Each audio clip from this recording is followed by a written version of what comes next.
Steve Harvey had hosted Family Feud for over a decade, and in that time he had seen contestants from every walk of life.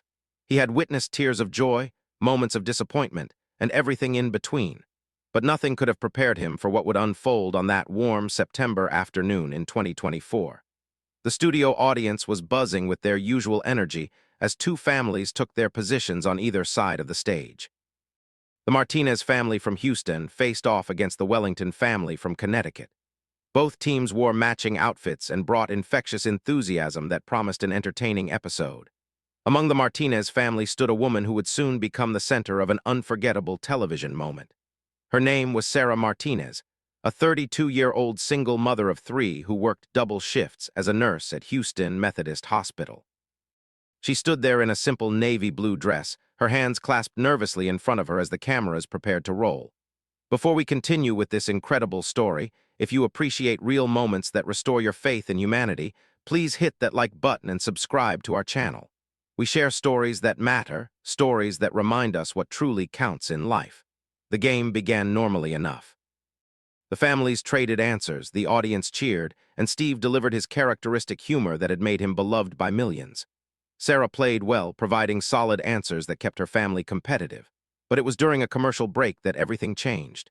As the production crew reset for the next round, Sarah's phone buzzed in her pocket. She had left it on vibrate, knowing she should not have brought it on stage, but as a single mother, she could not afford to be completely unreachable. Her mother was watching her three children back home, and Sarah lived in constant awareness that emergencies could happen at any moment. She discreetly glanced at the screen and her face went pale. It was a text from her daughter's school. Her 8-year-old daughter Emma had fallen on the playground and needed to be picked up. The school nurse suspected a possible broken arm. Sarah's hands began to tremble. She was 2 hours away from Houston, standing on a game show stage, and her little girl needed her. The conflict tore through her like a physical pain. Her family had worked so hard to get on Family Feud. They had applied 3 times over 2 years. This opportunity meant everything to them, not just for the potential prize money, but because her children had been so excited to see their mother on television. It was supposed to be a rare moment of joy and normalcy in their difficult life. One of the opposing family members, a man named Richard Wellington, noticed Sarah's distress. He was a 45-year-old corporate attorney from Greenwich, Connecticut, wearing an expensive suit that probably cost more than Sarah made in a month. He leaned over to his wife and said something, and they both looked at Sarah and laughed. The laugh was not loud, but it was audible enough that Sarah heard it. Richard shook his head dismissively, and his wife smirked. They clearly found something amusing about Sarah's obvious anxiety. Sarah felt her cheeks burn with embarrassment and anger. She blinked back tears, trying to maintain her composure. The production assistant was counting down to resume filming. She had seconds to make a decision. Stay and potentially win money her family desperately needed, or leave and rush to her injured daughter. Before the cameras could start rolling again, Sarah stepped forward and addressed the production team. Her voice cracked as she spoke, explaining that she had received news about her daughter and asking if there was any way to pause filming so she could make a phone call. The floor manager looked uncomfortable, glancing at his watch and the production schedule. Game shows operated on tight timelines and delays cost money. But Steve Harvey had overheard the exchange. He walked over to Sarah, his usual television persona replaced with genuine concern. He asked her what was wrong, and Sarah explained about Emma's fall and the suspected broken arm. Her voice broke as she talked about how she was the only parent, how there was no one else to handle these emergencies, how she was always stretched between being enough for her children and trying to provide for them. Steve listened intently, his expression growing more serious with each word. Then he did something that surprised everyone. He turned to the production crew and said they were taking an extended break. He told Sarah to step off stage and call her daughter and the school to get more information. Sarah was overwhelmed. She thanked him repeatedly, her voice thick with emotion, and hurried backstage to make her calls. That was when Richard Wellington made his fatal mistake. Thinking the microphones were off, but they were not, he turned to his family and said loud enough for several people to hear that this was exactly why single mothers should not be on game shows. He said they were too unreliable, too distracted by their chaotic lives. He complained that Sarah was wasting everyone's time and that the show should just disqualify the Martinez family so they could get on with filming. His wife laughed again and agreed, saying something about people needing to get their priorities straight before signing up for television appearances. What Richard did not realize was that Steve Harvey was standing just off camera and heard every single word. The audience, which had been chatting amongst themselves during the break, gradually fell silent as they noticed the expression on Steve's face. Anyone who had watched Steve Harvey for any length of time knew that look. It was the look he got when something had crossed a line, when his sense of justice and decency had been activated. He walked back onto the stage with deliberate steps, his jaw set. He positioned himself directly in front of Richard Wellington. The audience sensed something significant was about to happen. The studio grew so quiet you could hear the air conditioning humming. Steve looked at Richard for a long moment before speaking. When he finally did, his voice was controlled but carried an unmistakable edge of anger. He told Richard that he had heard what he said about Sarah. He asked Richard if he had any idea what Sarah's life was like, if he had ever tried to imagine the strength it took to raise 3 children alone while working as a nurse. Richard, suddenly realizing his comments had been overheard, tried to backtrack. He stammered something about not meaning any offense, about just being concerned about the production schedule. But Steve was not having it. He told Richard that Sarah had more courage in her little finger than Richard would ever have. He explained that Sarah worked 16-hour shifts at the hospital, caring for sick and dying patients, then went home to 3 children who depended entirely on her for everything.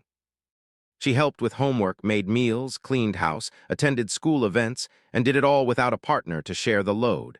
She did all of this while dealing with the grief of having lost her husband to cancer just 2 years earlier. The audience gasped. Sarah had not shared that detail in her introduction. She had simply described herself as a single mother. But during the pre-interview, she had told the producers her story, and Steve had taken the time to read every contestant's background information, something he always did. He believed every person who stepped onto his stage deserved to be known, not just as a contestant, but as a human being with a real story. Steve continued, his voice rising with passion. He told Richard that Sarah had brought her children to the edge of poverty when medical bills from her husband's cancer treatment had destroyed their savings. She had filed for bankruptcy. She had moved from a 3-bedroom house into a 2-bedroom apartment. She had sacrificed everything so her children could have food, clothing, and a roof over their heads. And despite all of that, despite the exhaustion and the grief and the overwhelming burden of being everything to 3 small children, she had maintained her dignity, her work ethic, and her faith. Steve then turned to the audience and the cameras, addressing everyone watching. He said that people like Richard, people who had never struggled a day in their lives, had no right to judge people like Sarah. He said that privilege had made Richard blind to what real strength looked like. Real strength was not measured in the size of your bank account or the prestige of your job.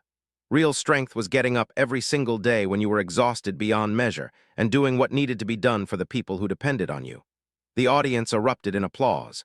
People were on their feet, cheering for Steve's words and for Sarah, who was still backstage making phone calls. But Steve was not finished. He told Richard that he had a choice to make. He could apologize sincerely to Sarah when she returned, or he could leave the show right now. Steve made it clear that he would not continue filming with someone who showed such callousness toward another human being's struggle. Richard looked around, his face red with embarrassment and anger. His wife touched his arm, whispering something urgently. His children looked mortified. The other members of the Wellington family seemed unsure what to do. For a moment, it appeared Richard might actually walk off the stage. But then something in his expression changed. Perhaps it was genuine remorse, or perhaps it was just the realization that walking away would make him look even worse on national television. Either way, he nodded slowly and said he would apologize. Steve told him the apology better be genuine because he would know if it was not, and so would everyone watching. Sarah returned to the stage a few minutes later. She had been crying, that much was obvious from her red eyes and smudged makeup. She explained to Steve that she had spoken with the school nurse and her mother. Emma had indeed broken her arm, but it was a clean break, and her mother was already on the way to take Emma to the emergency room. Emma had asked specifically if her mother was going to finish the show because she wanted to watch her mommy on television. That detail broke Sarah's composure completely, and she sobbed openly on stage. Steve put his arm around her shoulders and let her cry. He told her that her daughter was going to be fine, that broken bones heal, and that what Emma would remember forever was not the broken arm but the fact that her mother had chased a dream and finished what she started. Then Steve turned to Richard and invited him to say what he needed to say. The studio was completely silent again. Richard stepped forward, and for a moment he just stood there looking at Sarah. When he finally spoke, his voice was quiet and noticeably shaken. He said he was sorry. He said he had made a cruel and ignorant comment born from impatience and privilege. He admitted that he had no idea what Sarah's life was like, that he went home every day to a wife who did not work outside the home, to a house manager who handled domestic issues, and to a life where broken arms meant an inconvenient trip to a private doctor, not a crisis of impossible choices. He said Sarah was a better person than he was, that she was stronger, and that he had been wrong to judge her. Sarah looked at him for a long moment. Then she did something that surprised everyone, including Richard. She thanked him for the apology and said she accepted it. She said that everyone makes mistakes, that everyone has moments when they fail to see beyond their own experience. She said she hoped he would remember this moment and be kinder in the future. The grace Sarah showed in that moment left the entire studio stunned. Here was a woman who had every right to be angry, who could have lashed out or demanded more, instead choosing forgiveness and hoping for growth. Steve looked at Sarah with obvious admiration and told her she had just taught everyone watching a master class in dignity and character. The game resumed after that, but the atmosphere had completely changed. The Wellington family played subdued, seemingly shaken by what had transpired. The Martinez family played with renewed energy, united around Sarah and determined to win for her. And win they did. The Martinez family swept the main game and made it to fast money. Sarah and her brother-in-law played the final round, and they needed 195 points to win $20,000. Sarah's brother-in-law went first and scored 147 points, which meant Sarah needed just 48 points to secure the win. As Sarah stepped up to the podium for her turn at Fast Money, Steve paused before starting the questions. He told her that regardless of what happened in the next 20 seconds, she had already won something far more valuable than money. She had shown the world what real strength looked like. She had demonstrated grace under pressure and forgiveness when she could have chosen bitterness. He told her she was an inspiration. Sarah smiled through fresh tears and said she was ready. Steve asked the 5 questions, and Sarah answered each one with the same quiet confidence she had shown throughout the ordeal. When the answers were revealed, the board showed she had scored 63 points.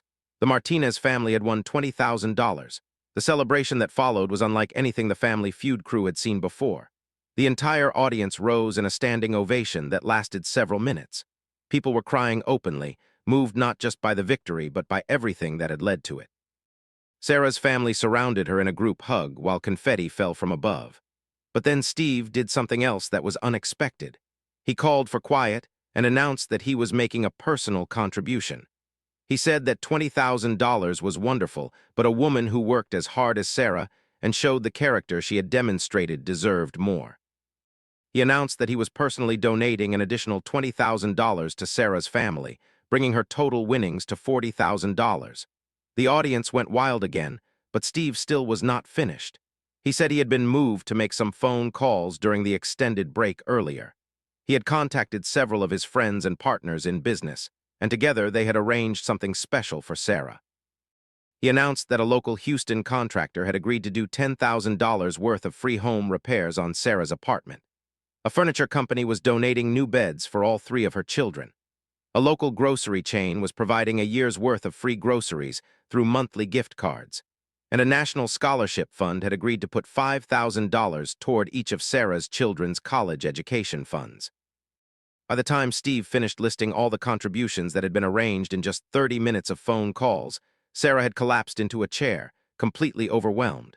The value of everything being given to her family exceeded $100,000. It was more money and support than she had ever imagined possible. But perhaps the most meaningful moment came when Richard Wellington approached Sarah during the celebration. The cameras were still rolling as he asked if he could speak with her. She nodded and he told her that watching her grace and strength had affected him profoundly. He said he wanted to do something to make amends for his earlier cruelty. He reached into his pocket and pulled out his business card. He told Sarah that his law firm did pro bono work, and if she ever needed legal assistance with medical debt, bankruptcy proceedings, or anything else, she should call him and he would personally ensure she received free legal help. Sarah accepted the card and thanked him. She told him that his apology and this offer meant more than he probably realized because it showed people could change and grow. When the episode aired 6 weeks later, it became the highest-rated Family Feud episode in the show's history. The clip of Steve defending Sarah went viral within hours, accumulating tens of millions of views across social media platforms. People from around the world commented on the moment, sharing their own stories of struggle and praising both Steve's defense of Sarah and Sarah's graceful response to Richard's apology. The episode sparked a national conversation about the challenges faced by single parents, the importance of empathy, and the power of using privilege and platform to help others rather than judge them. Sarah's life changed dramatically after the episode aired. The financial support she received allowed her to move her family into a better apartment in a safer neighborhood. She was able to reduce her working hours slightly, which meant more time with her children. Emma's broken arm healed perfectly, and she proudly showed off her cast at school, telling everyone that her mother was famous. But perhaps the most unexpected outcome was the friendship that developed between Sarah and Richard Wellington. Richard kept his promise about the legal help, and his firm successfully negotiated down Sarah's remaining medical debt by 70%. He and his wife also started volunteering at a local organization that provided support services to single parents, directly inspired by their encounter with Sarah. Steve Harvey continued to talk about Sarah's story in interviews and public appearances. He said it was one of the most important moments in his career because it reminded him why representation and storytelling mattered. He said that Sarah had given a face and a story to the millions of single parents who worked themselves to exhaustion trying to provide for their children, and that her grace under pressure had taught him something about the depth of human character. A year after the episode aired, Steve invited Sarah back to the show for a special follow-up segment. She brought her 3 children with her, and they shared how the experience had changed their lives. Emma, whose broken arm had started the whole chain of events, told Steve that her mother was her hero. Sarah's 2 sons talked about how proud they were to watch their mother on television and how the financial help had made their lives easier. Sarah herself reflected on the experience with characteristic humility. She said that the money and support had been wonderful, but the real gift had been the reminder that people were fundamentally good. She said that for every person like Richard who made a thoughtless comment, there were dozens like Steve who used their influence to lift others up. The story of what happened that September afternoon became a case study in business schools about corporate responsibility and in sociology classes about empathy and privilege. It was referenced in sermons about grace and forgiveness. It was shared in parenting groups as an example of resilience. And it remained the most watched clip in Family Feud history, a testament to the fact that authentic human moments resonated far more deeply than any scripted entertainment ever could. For Sarah Martinez, the single mother from Houston who had stood on that stage torn between her dreams and her daughter's emergency, the experience had taught her something important about vulnerability. She had been terrified to show her struggle on national television, afraid of judgment and shame. But by being vulnerable, by allowing people to see her pain and her conflict, she had created space for connection, for growth, and for change. She had learned that strength was not about never struggling or never needing help, but about continuing to move forward despite the struggles, and being brave enough to accept help when it was offered. If this story touched your heart, please take a moment to like this video and subscribe to our channel. We share real stories about real people who remind us of the goodness that exists in the world and the strength that lives in all of us when we face our challenges with courage and grace. Share this video with someone who needs to hear Sarah's story today. In a world that often celebrates wealth and status, let us celebrate the true heroes among us, the single parents who sacrifice everything for their children, the people who choose grace over bitterness, and those who use their platforms to lift others up rather than tear them down. Sarah Martinez showed us all what real victory looks like, and her story will continue to inspire for generations to come.